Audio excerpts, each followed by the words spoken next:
Warning: this food gives breast cancer, weight gain, thyroid, brain damage, and more. Many women believe that soy supplementation is beneficial in preventing or treating breast cancer, at least in the United States. However, a new study published in the Journal of the National Cancer Institute suggests that soy could have an adverse effect on breast cancer. And not only soy, but also soybeans, such as tofu. The impact of soy consumption on the prevention and treatment of breast cancer is unclear.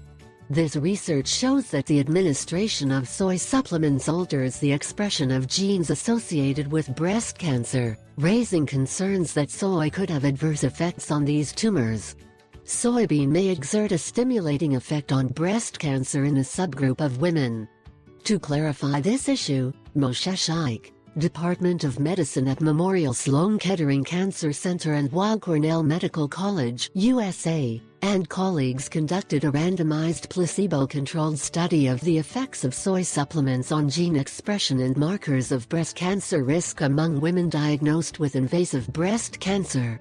The study, conducted between 2003 and 2007, involved a total of 140 patients who were randomly assigned to supplement soy protein, or placebo milk protein supplements from the initial surgical consultation to the day before surgery.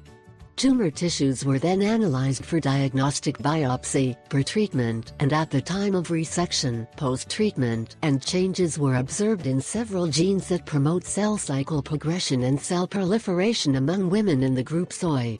These data raise concerns that soy can exert a stimulating effect on breast cancer in a subgroup of women, the authors conclude.